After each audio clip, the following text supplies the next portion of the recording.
Hi, I'm Philip, one of the librarians with the Roanoke Public Libraries in Roanoke, Virginia. And today we're going to be reading the 4th chapter of Neil Gaiman's Coraline. If you've missed any of the other chapters, you can find them on our Facebook and YouTube pages. So, without any further ado, we've got our little Scotty dog here.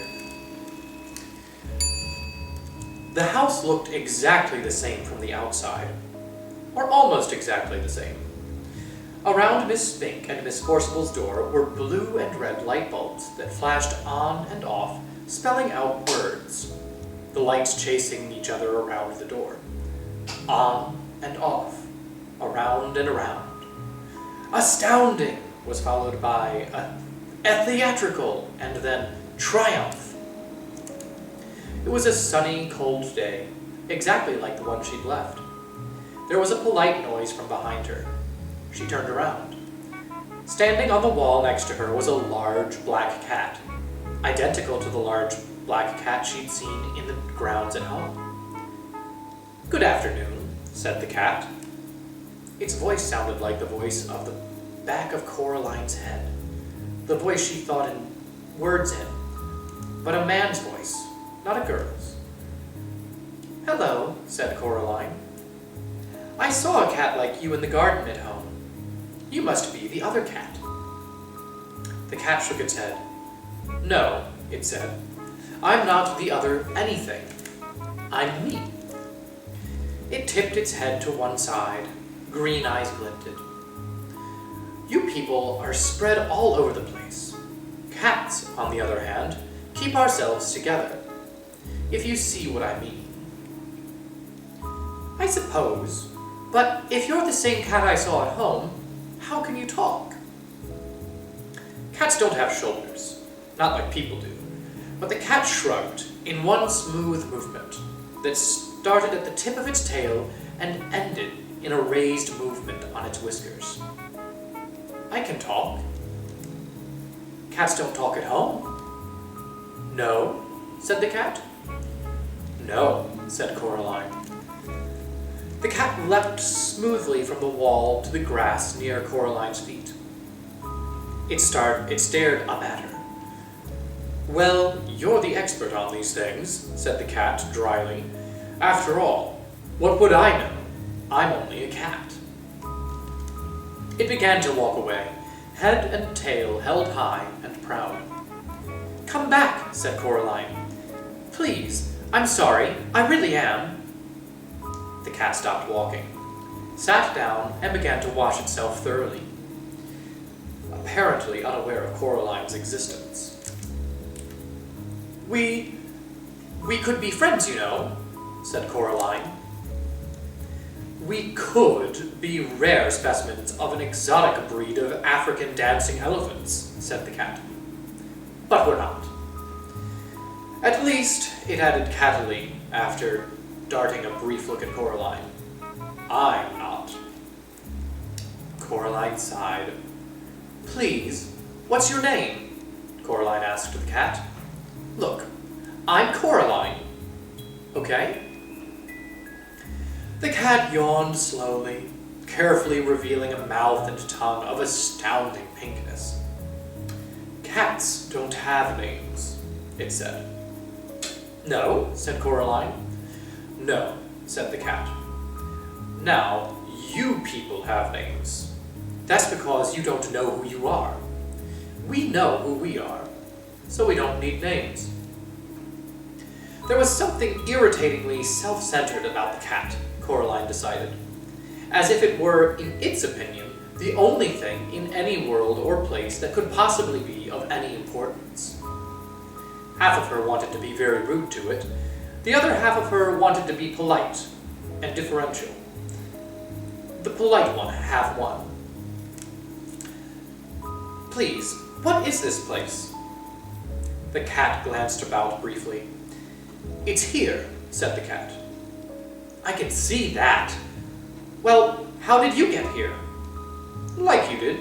I walked," said the cat. "Like this." Coraline watched as the cat walked slowly across the lawn. It walked behind a tree, but it didn't come out the other side. Coraline went over to the tree and looked behind it. The cat was gone. She walked back toward the house. There was another polite noise from behind her. It was the cat. "By the by," it said, "it was sensible of you to bring protection. I'd hang on to it if I were you." "Protection?" "That's what I said," said the cat. "And anyway..." It paused and stared intently at something that wasn't there. Then it went down into a low crouch and moved slowly forward, 2 or 3 steps. It seemed to be stalking an invisible mouse. Abruptly, it turned tail and dashed for the woods. It vanished among the trees. Coraline wondered what the cat had meant. She also wondered whether cats could all talk where she came from and just chose not to, or whether they could only talk when they were here, wherever here was. She walked down the brick steps to Mrs. Spink and Forcible's front door. The blue and red lights flashed on and off. The door was open, just slightly. She knocked on it, but her first knock made the door swing open, and Coraline went in. She was in a dark room that smelled of dust and velvet.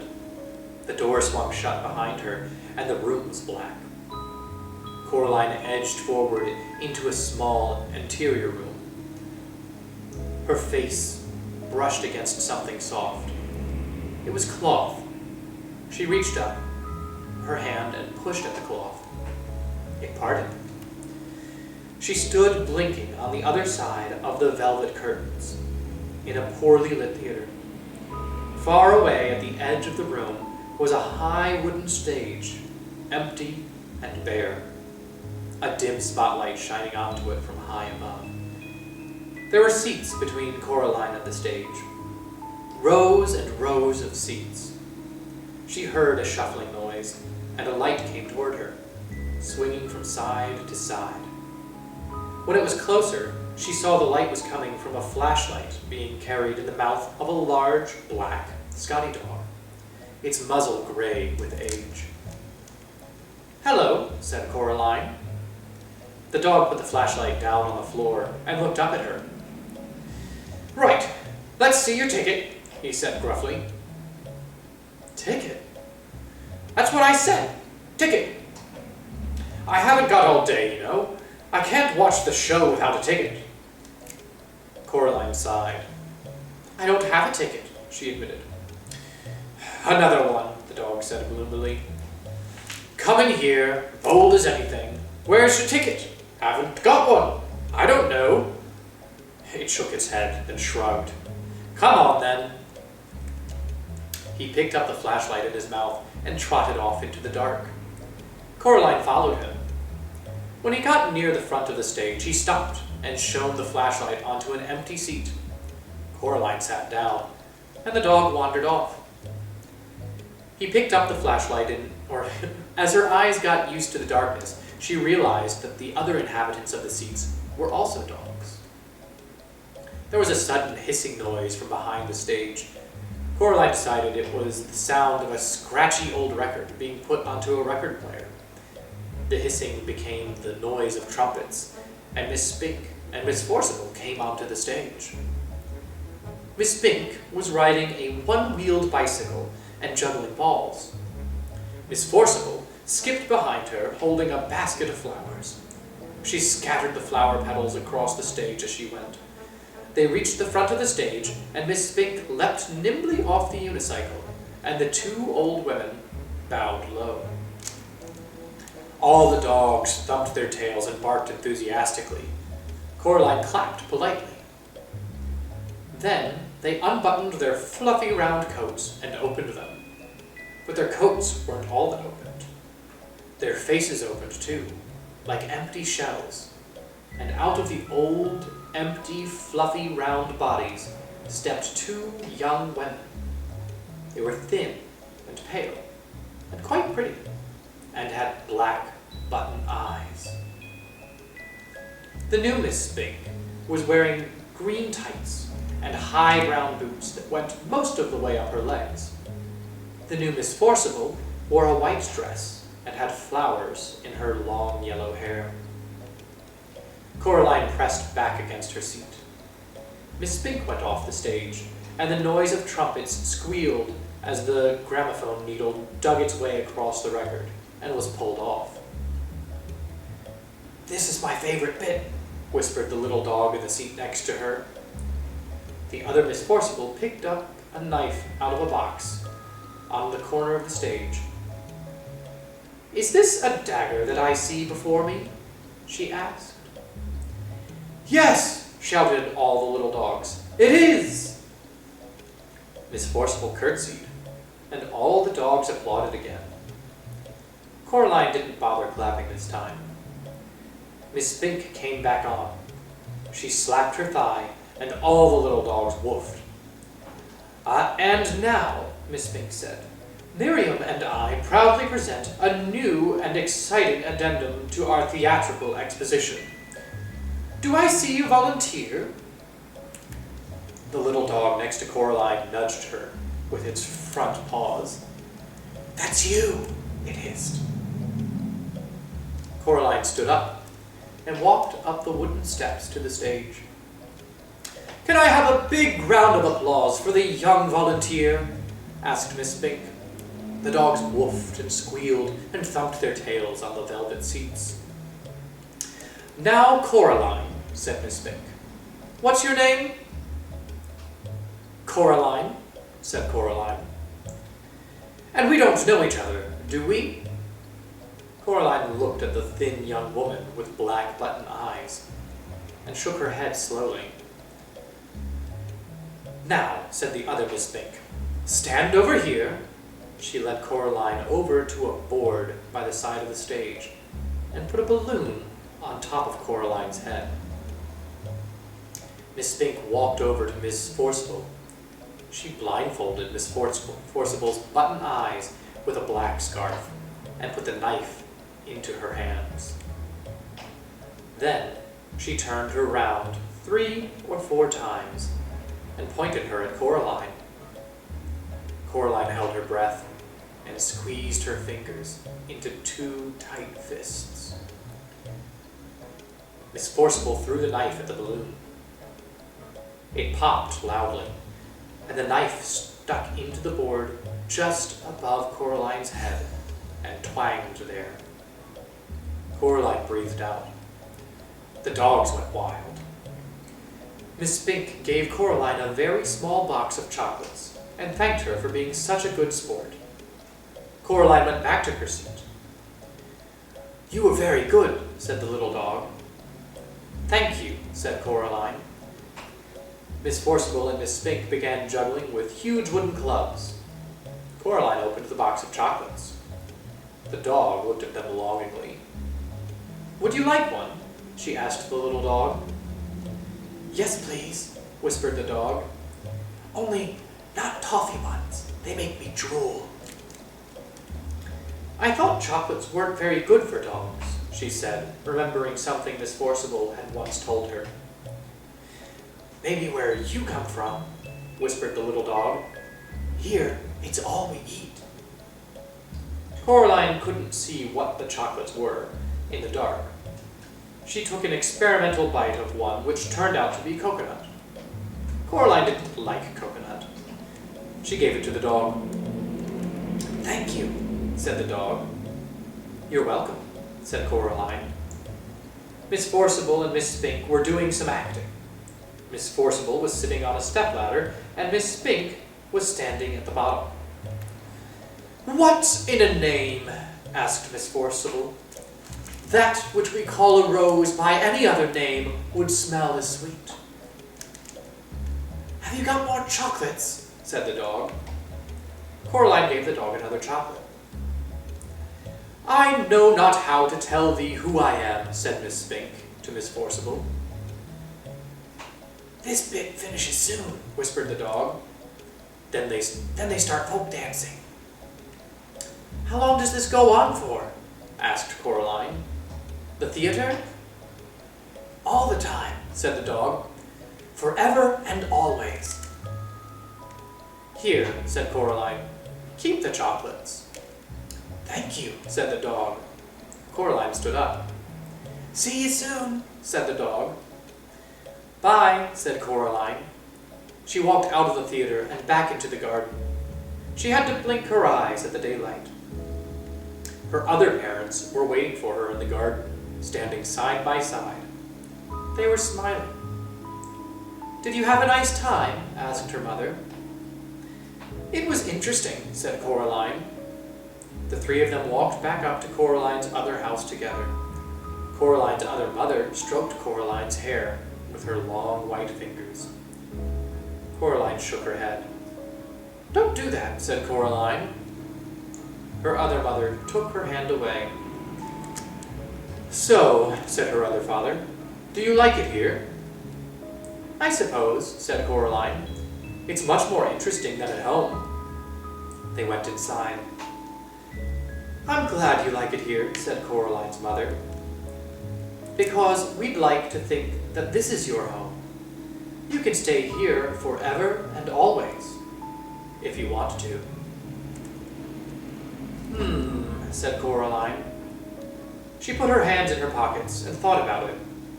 Her hand touched the stone that the real Mrs. Spink and Forcible had given her the day before, the stone with the hole in it. "If you want to stay," her other father, said, "there's only one little thing we'll have to do, so you can stay here forever and always." They went into the kitchen.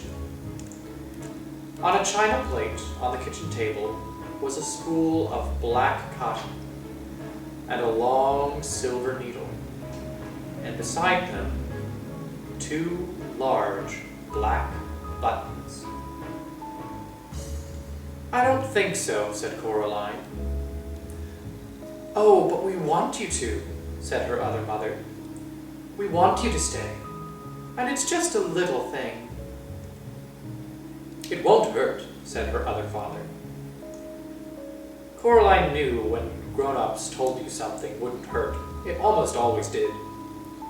She shook her head. Her other mother smiled brightly, and the hair on her head drifted like plants under the sea.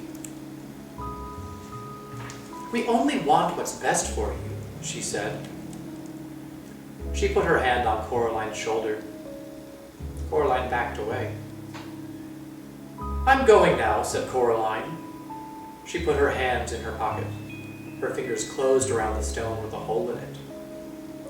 Her other mother's hand scuttled off Coraline's shoulder like a frightened spider.